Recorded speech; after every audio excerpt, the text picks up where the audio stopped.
हाँ दोस्तों नमस्कार। आपका अनिल क्लासेज में स्वागत है। जैसा कि आप सबको विदित है कि आज हम आपके सामने गणित की क्लास पेश कर रहे हैं, जिसके अंदर टॉपिक पढ़ेंगे संख्याएं।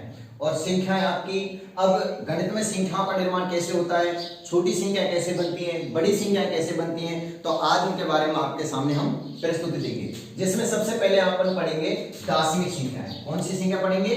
दार्शनिक संख्याएं। अब दार्शनिक संख्याओं का अपन दैनिक जीवन में खूब उपयोग लेते हैं। जैसे आपके भी मोबाइल में नंबर लगाओगे तो आपको दार्शनिक संख्या मिलेगी। आप यदि कैलकुलेटर में देखोगे तो वहां भी आपको दार्शनिक संख्याएं मिलेगी। तो दार्शनिक संख्याओं में जो सबसे छोटा अंक है वो आपका कौन है? जीरो है। लेकिन जीरो को संख्या नहीं बोल सकते, संख्या का मान होगा एक। तो सबसे छोटी संख्या कौन कहलाएगी? आपकी एक कहलाएगी। और सबसे बड़ी कौन संख्या कहलाएगी? 9 कहलाएगी। तो इस प्रकार से तो सबसे छोटी जो संख्या है दार्शनिक में वो तो कौन आएगी? जीरो आएगी। लेकिन अगर संख्या का मान के रूप में अगर पूछा जाएगा तो आपको उत्तर आएगा एक। इसी प्रकार से एक अंक की सबसे बड़ी संख्या कौन कहलाएगी? 9। तो संख्याओं का छोटा बनना और संख्याओं का बड़ा बनना यह आपका कहां से है? दार्शनिक संख्याओं से है। तो जैसे 2 अंक की संख्या पूछेगा तो आपकी 2 अंक से कहां से बनेगी? एक तो आपका 1 अंक की संख्या है, तो 2 अंक की संख्या कौन बनेगी? आपकी 10 बनेगी। इसी प्रकार से 2 अंक की आपकी जो बड़ी संख्या बनेगी वो किससे बनेगी? 9 से बनेगी। तो 2 अंक की क्या बनेगी? आपकी 99 बनेगी। 3 अंक की संख्या बनाएगा तो एक जीरो बढ़ जाएगी, 100 हो जाएगा। 3 अंक की बड़ी संख्या बात करेंगे तो 9 3 बार आ जाएगा, 9 9 9 999। तो इस प्रकार से आप छोटी संख्या भी बना सकते हो और बड़ी संख्या बना सकते हो। तो ये तो हो गई आपकी दार्शनिक संख्या। तो इसके बारे में आपको जानकारी हो गई कि दार्शनिक संख्या क्या होती है। दैनिक जीवन में जो संख्या आपको उपयोग में आती है वो संख्या क्या कहलाती है? दार्शनिक संख्या है। और जैसे कि आपको विदित है इनकी संख्या भी 10 होती है। देख लो 1 2 3 4 5 6 7 8 9 10। और 10 होने के कारण इसका नाम क्या कहलाया? दार्शनिक संख्या है। इसके बाद में अपन बात करेंगे प्राकृत संख्या। प्राकृत संख्या को अंग्रेजी में नेचुरल संख्या कहते हैं। और इसमें जो सबसे छोटी संख्या होगी वो कौन होगी? 1। तो वे संख्याएं जो 1 से प्रारंभ होकर, कहां से प्रारंभ होकर? 1 से प्रारंभ होकर और अनंत की ओर जाती है। अनंत मतलब जिसका कोई अपन मान नहीं दे सके। तो वो संख्याएं जो 1 से प्रारंभ होकर अनंत की ओर जाती हैं वो संख्या आपकी कौन सी संख्या कहलाएंगी? नेचुरल संख्या कहलाएंगी, प्राकृत संख्या कहलाएंगी। और प्राकृत संख्या में जो सबसे छोटा मान है तो ये आपका हो गया 1। ये क्या कहलाएगा? सबसे छोटा मान। तो सबसे छोटी संख्या कौन हो गई आपकी? 1। और सबसे बड़ी संख्या कौन हो गई आपकी? अनंत। आगे सब बात समझ में। तो प्राकृत संख्या में सबसे छोटी संख्या कौन कहलाएगी? 1। और बड़ी संख्या क्या कहलाएगी? अनंत। इसके बाद में अपन बात करेंगे पूर्ण संख्या की। तो पूर्ण संख्या में प्राकृत संख्या में केवल एक चीज का अंतर है और वो है आपकी जीरो। तो जीरो से जो संख्या प्रारंभ होगी वो आपकी कहलाएगी पूर्ण संख्या। और जो संख्या 1 से प्रारंभ होगी वो कहलाएगी आपकी प्राकृत संख्या। तो पूर्ण संख्या आपकी 0 से स्टार्ट होगी। तो इसमें सबसे छोटी संख्या कौन होगी? 0। उसके बाद में और सबसे बड़ी संख्या कौन होगी? आपकी अनंत। तो सबसे छोटी संख्या जो होगी आपकी क्या कहलाएगी? 0। तो प्राकृत संख्याएं पूर्ण संख्याएं होती हैं, लेकिन पूर्ण संख्याएं प्राकृत संख्या नहीं होती है। इस बात का बहुत विशेष ध्यान रखोगे। और कई बार परीक्षा में यही पूछा जाता है कि बताओ प्रथम पांच पूर्ण संख्याओं का योग क्या होगा। अब प्रथम 5 पूर्ण संख्याओं का, तो प्रथम 5 कौन कौन सी होगी? 0 1 2 3 4। ये आपकी 5 हो गई। इनको अगर आप जोड़ोगे तो आपका पूर्ण संख्या का योगफल आएगा। और यदि आप इनको 5 जोड़ोगे तो इसमें आपको 1 2 3 4 5 जोड़ना पड़ेगा, तो आपकी प्राकृत संख्या का योगफल आ जाएगा। तो ज्यादातर आपकी गलती यहां होती है। तो इसको थोड़ा सा विशेष रूप से आपको ध्यान रखना है कि पूर्ण संख्याएं 0 से स्टार्ट होती है और प्राकृत संख्याएं 1 से स्टार्ट होती है। अब बात करते हैं अपन सम संख्या की। तो पूर्ण संख्या के ऊपर ने बात कर ली। अब बात करेंगे सम संख्या की। तो सम संख्या की सीधी सी परिभाषा है कि जिस संख्या में 2 का पूरा पूरा भाग चला जाए। तो जैसे कि अब देखो 2 का भाग 2 में जा रहा है, नहीं जा रहा? बिल्कुल जा रहा है। तो सबसे छोटी संख्या क्या कहलाएगी? 2। उसके बाद में आपके इसमें सम में 2 2 जोड़ते जाएंगे। तो 2 2 जोड़ते जाएंगे तो आपका सम संख्या का मान आता जाएगा। तो सबसे छोटी जो सम संख्या वो कौन कहलाएगी? आपकी 2। और सबसे बड़ी जो सम संख्या कहलाएगी वो क्या कहलाएगी? अनंत। लेकिन अनंत संख्या का इकाई अंक 0 2 4 6 8 होना अति आवश्यक है। यदि 0 2 4 6 8 नहीं होगा तो आपकी सम संख्या नहीं कहलाएगी। तो जिस संख्या में 2 का पूरा पूरा भाग चला जाएगा वो संख्या आपकी सम संख्या कहलाएगी। तो सबसे छोटी सम संख्या कौन कहलाई? आपकी 2। इसके बाद में अपन बात करते हैं विषम संख्या की। तो जो संख्या सम संख्या में नहीं आएंगी वो सारी संख्या किस में आएंगी? अपन की विषम संख्या में आएंगी। और विषम संख्या की परिभाषा क्या कहलाएगी? कि जिस संख्या में 2 का पूरा पूरा भाग नहीं जाता है उस संख्या को क्या कहेंगे अपन, विषम संख्या कहेंगे। और विषम संख्या में जो सबसे छोटा अंक होगा वो क्या कहलाएगा, 1। तो सबसे छोटी विषम संख्या कौन कहलाई, 1। और इसमें अपन दो दो जोड़ते जाएंगे, 3, 5, 7, 9, 11, 13, 15, 17, इस प्रकार से ये भी कहा जाएगी अनंत। तो सबसे बड़ी संख्या कहलाएगी अनंत। इसके बाद में अपन बात करते हैं पूर्णांक संख्या की। तो पूर्णांक संख्या जैसे कि नाम से विदित है, पूर्ण अंक यानी पूरे अंक। अब पूरे अंक कब कहलाएंगे, या तो आपके पूरे धनात्मक होंगे, इधर आपके पूरे ऋणात्मक होंगे और बीच में कौन होगी, 0। तो जो संख्या न ऋणात्मक और न धनात्मक, तो वो कौन कहलाएगी, आपकी शून्य कहलाएगी। 0 को न तो ऋणात्मक माना जाता है और न धनात्मक माना जाता है, क्योंकि इधर की तरफ होती है माइनस की संख्या, इधर की तरफ होती है प्लस की संख्या, और 0 इधर जाएगी इधर जाएगी। तो 0 ने क्या बोला, मैं तो ना ऋणात्मक ना धनात्मक, तो मैं बिल्कुल बीच में रहूंगी। तो ये आपकी न तो ऋणात्मक है न धनात्मक है। तो आपसे पूछा जा सकता है कि ऐसी कौन सी संख्या है जो न तो ऋणात्मक है और न ही धनात्मक है, तो उसका उत्तर क्या होगा, आपका 0 होगा। और सबसे छोटी पूर्णांक संख्या कौन कहलाएगी, आपकी ऋणांक कहलाएगी। और सबसे बड़ी संख्या क्या कहलाएगी, आपकी धनांक कहलाएगी। इधर की तरफ आपकी जो भी संख्या है ये सब छोटी हैं और इधर की तरफ जो संख्या है आपकी ये बड़ी संख्या है। अब आपसे पूछा जाए कि माइनस का 2 बड़ा है कि 1 बड़ा है, तो इधर देख लो कौन बड़ा है, आपका 1। तो ये एक संख्या आपकी किस संख्या की तरफ है, बड़ी संख्या की तरफ, और ये किसकी संख्या की तरफ है, छोटी संख्या की तरफ। तो इधर वाली संख्या छोटी कहलाएंगी और इधर वाली क्या कहलाएंगी, बड़ी कहलाएंगी। तो ये आपको आरोही और अवरोही क्रम में भी आपको ध्यान रहेगा। इसके बाद में अपन बात करते हैं वर्ग संख्या की। अब वर्ग संख्या किसको कहते हैं, जैसे नाम से विदित है कि किसी भी संख्या को यदि उसी संख्या से गुणा कर दिया जाए तो वो आपकी वर्ग संख्या कहलाएगी। जैसे 1 है तो 1 को 1 से गुणा करेंगे तो क्या आएगा, 1।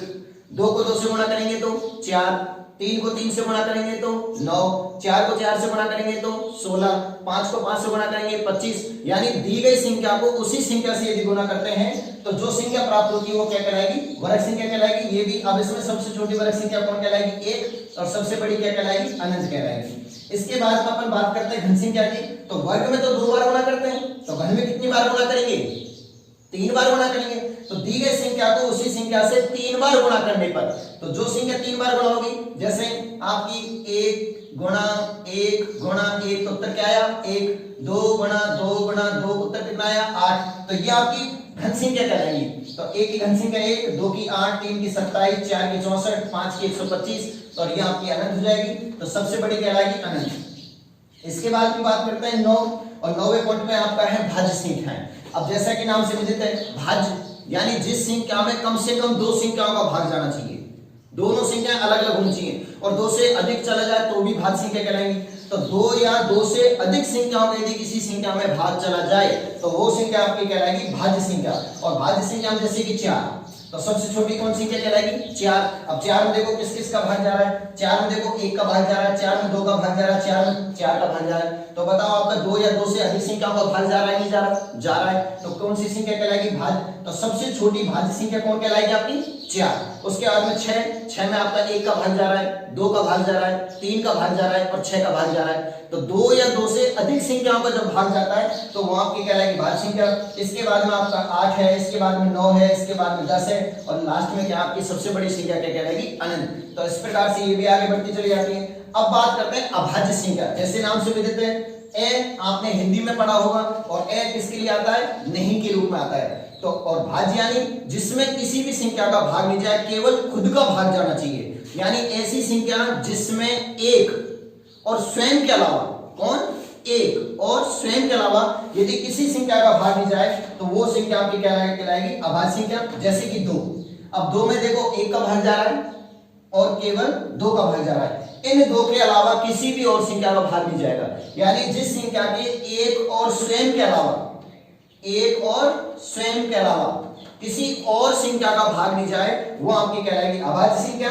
इसी प्रकार से आपकी 3, इसी प्रकार से 5, इसी प्रकार 7, इसी प्रकार से 11, इसी प्रकार से 13, और आपकी 1 से 100 तक, 1 से 100 तक अभाज्य संख्याओं की संख्या कितनी होती है, अभाज्य संख्याएं, अभाज्य संख्याएं टोटल कितनी होती हैं, 25 होती हैं। तो 1 से 100 तक की जो अभाज्य संख्या वो आपकी टोटल संख्या कितनी होगी, 25। तो इस प्रकार से आप अभाज्य संख्या निकाल सकते हैं।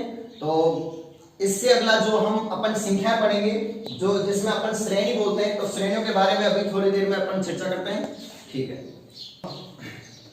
हम आपके सामने अब जो भी अभी हमने संख्याएं पढ़ी है, उन संख्याओं से जो अगली कड़ी आती है, जिसको कहते हैं अपने संख्या परीक्षण, इसमें आपको क्या है कि योगफल से संबंधित सवाल मिलेंगे और आपको घटाने से संबंधित सवाल मिलेंगे। अब आपको सवाल की प्रकृति को पहचानना है कि सवाल आपका किस प्रकृति का है। जैसे आपके सामने मैं अभी एक उदाहरण लिख रहा हूं, जैसे पहला उदाहरण लिख रहा हूं, जैसे 10, 12, 14, 16, 18, तो बताओ अगली संख्या क्या आएगी। अब इसमें आपको क्या देखना है, आपको इसकी प्रकृति देखनी है कि संख्या आपको बढ़ते हुए क्रम में मिल रही है या आपको घटते हुए क्रम में मिल रही है। यदि संख्या आपको बढ़ते हुए क्रम में मिलेंगे तो आपको किस पे दिमाग लगाना है, जोड़ के नियम पे लगाना है। जोड़ के नियम के आधार पर आपको सवाल का पता लगाना है। अब जोड़ के नियम पे सवाल का कैसे पता लगाओगे, अब आपको दिमाग लगाना है कि 10 और 10 से कितना आ रहा है 12, तो संख्या आगे जा रही है, आगे जा रही है, कितना जोड़ा यहाँ पर 2 जोड़ा। इसके बाद में 12 से 14 आया, कितना जोड़ा यहाँ पर 2 जोड़ा। फिर 14 से 16 आया, कितना जोड़ा 2 जोड़ा। 16 से 18 आया, कितना जोड़ा आपने 2 जोड़ा। तो अब यहाँ पर आपको इस श्रृंखला से क्या पता लगा, इस श्रृंखला से ये पता लगा कि प्रत्येक संख्या में 2-2 जोड़ने पर उसकी अगली संख्या प्राप्त हो रही है। तो इस प्रकार से 18 में भी 2 जोड़ेंगे, तो 18 में जब आप 2 जोड़ोगे तो आपकी संख्या क्या आ जाएगी 20, तो 20 आपका क्या हो जाएगा, आंसर हो जाएगा।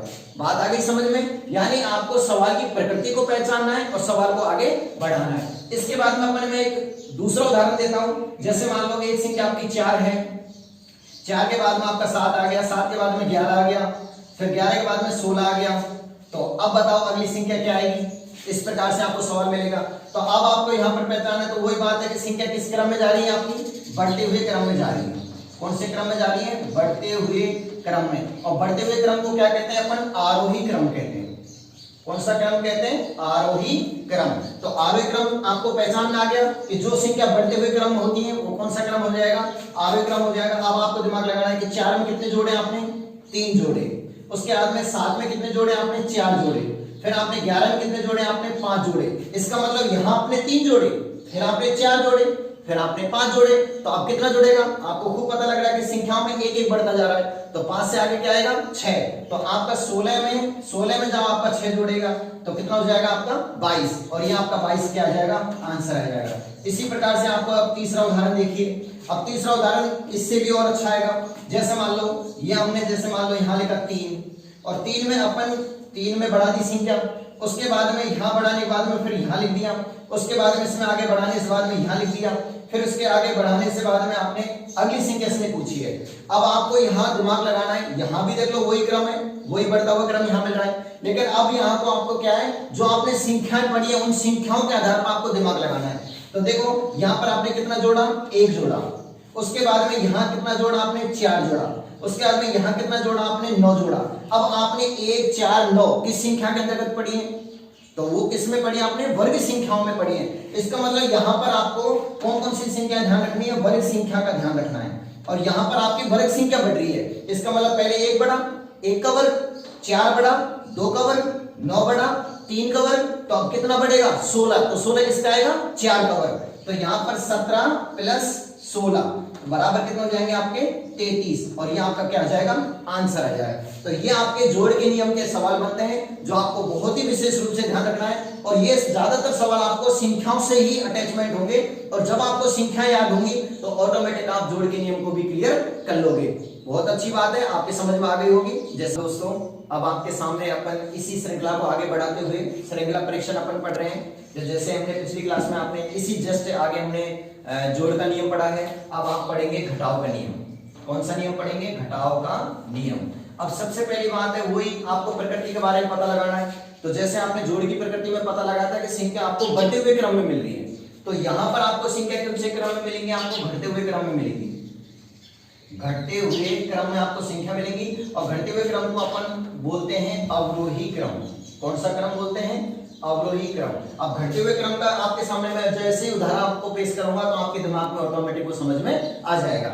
जैसे कि आपके सामने पहला उदाहरण दे रहा हूं मैं। जैसे मान लो मैंने लिखा है यहाँ पर 17, उसके बाद में मैंने लिखा 15, उसके बाद में मैंने लिखा 13, उसके बाद में मैंने लिखा 11, तो बताओ अगली संख्या क्या आएगी। अब यहाँ पर आपको देखो सवाल को देख के उसकी प्रकृति का पता लग गया कि संख्या आपको घटते हुए क्रम में मिल रही है। तो घटते हुए क्रम में मिल रही है, इसका मतलब कौन सा क्रम चल रहा है, अवरोही क्रम चल रहा है। अब अवरोही क्रम देखो 17 से 15 है, तो आपने कितने जोड़े इसमें, माइनस के 2 जोड़े हैं आपने। उसके बाद में माइनस के 2 इसमें जोड़े, फिर इसमें माइनस के 2 जोड़े। तो यानी जोड़ने का मतलब यह है कि जैसे 17 और प्लस माइनस 2।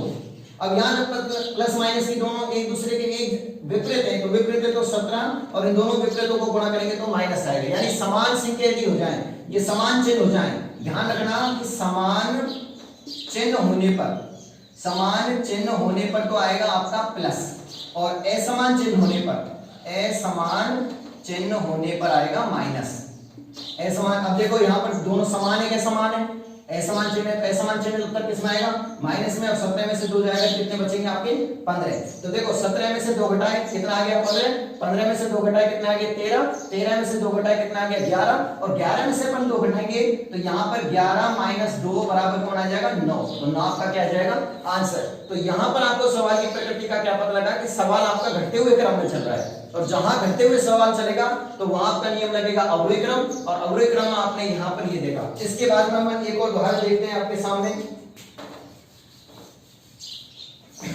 जैसे कि 10 में आपने मान लो 3 घटाएंगे तो 7, 7 में से अगर हमने 4 घटाए तो आप कहेंगे 3, 3 में से 5 घटाएंगे तो आएंगे माइनस के 2, माइनस के 2 में से 6 घटाएंगे तो माइनस के 8। तो बताओ अगली संख्या क्या आएगी? इस प्रकार से आपको दूसरा सवाल मिल सकता है। अब यहाँ पर देखो थोड़ी ध्यान रखने वाली बात है कि यहाँ पर आपको प्लस की संख्या है और यहाँ पर माइनस की संख्या है, लेकिन तरीका वही है। तो आपको सवाल की प्रकृति का पता लगाना है। सवाल आपकी प्रकृति देखो, 10 से 7 आया, 7 से 3 आया, तो यहाँ पर सवाल कैसे रूप में चल रहा है? घटते हुए क्रम में चल रहा है। यानी आपने 10 में से कितने घटाए? 3 घटाए।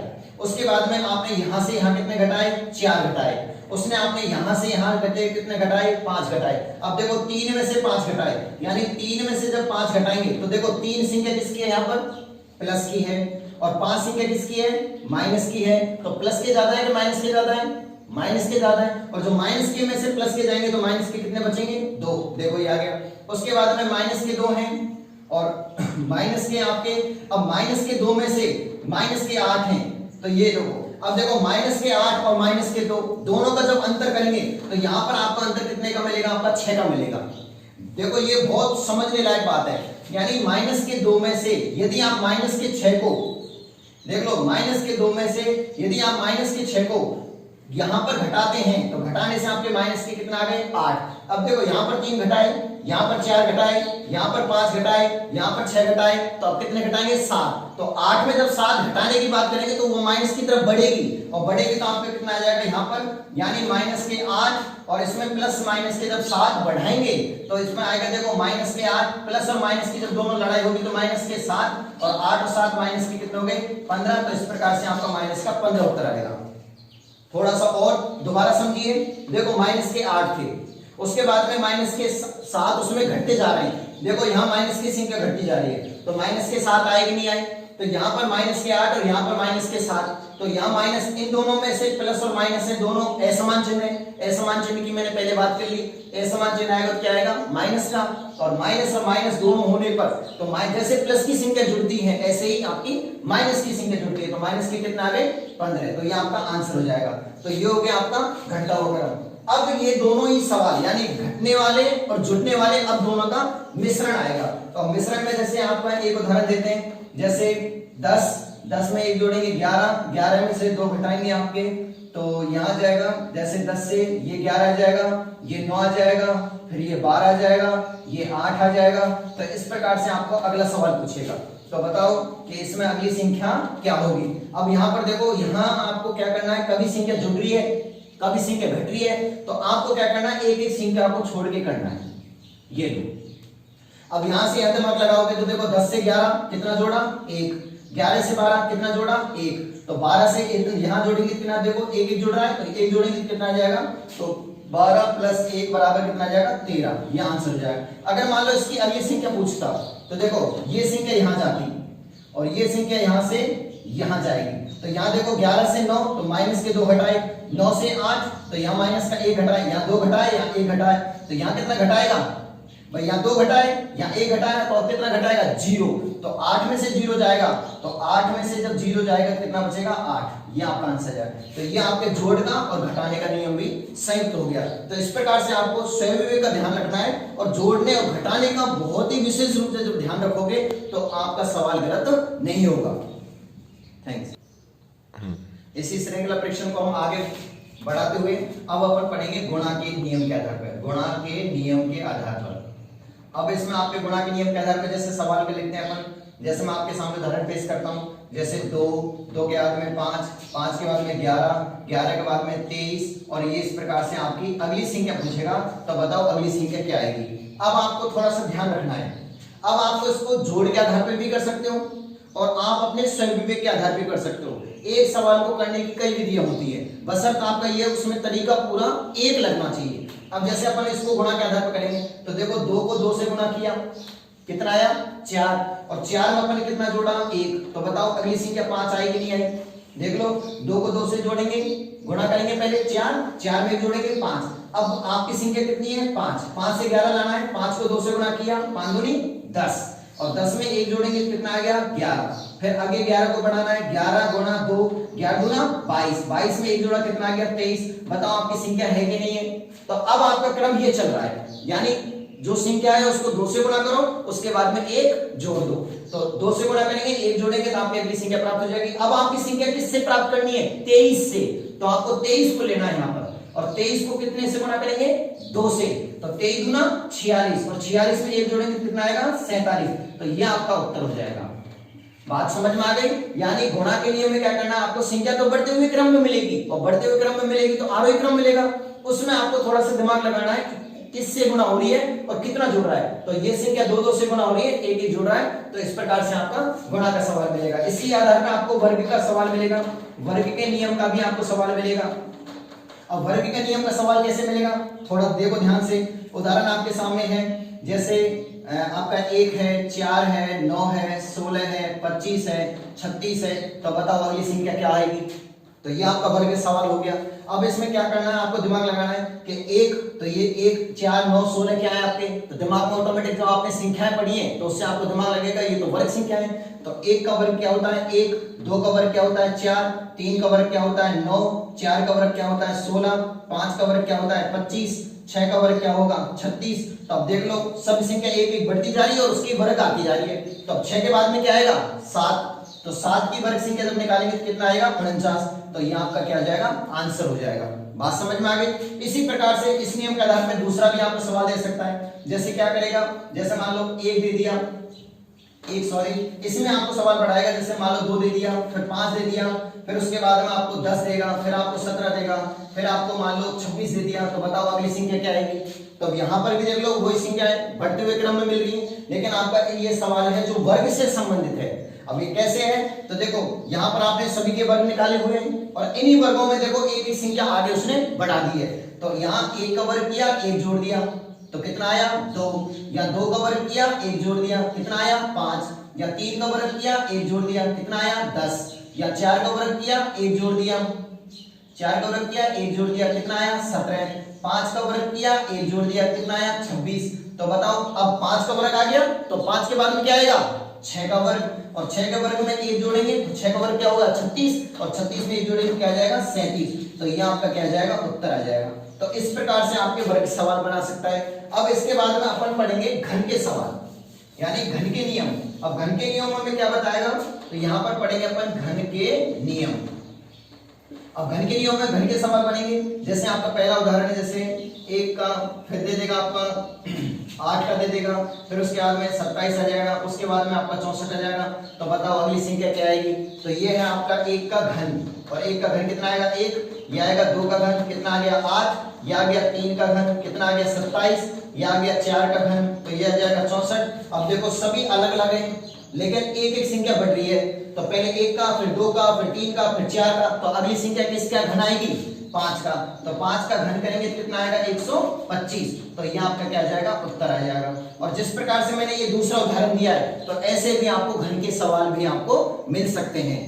तो आज की क्लास यही समाप्त होती है और आप थोड़ा खुद का स्वयं विवेक लगाते हुए इन सवालों के और भी आप उदाहरण खुद बना सकते हो, स्वयं बना सकते हो और अपने कॉन्फिडेंस को और भी जगा सकते हो। तो जैसा कि मुझे विश्वास है आपको ये क्लास बहुत ही पसंद आई होगी और हमारे सब्सक्राइबर कीजिए, उसको दबाइए और मैं भी आपका पूरा सपोर्ट करूंगा। आगे भी आपको ऐसी क्लासें मिलती रहेंगी और अनिल क्लासेज में आपका बहुत ही आनंददायक रहेगा और आपको सीखने की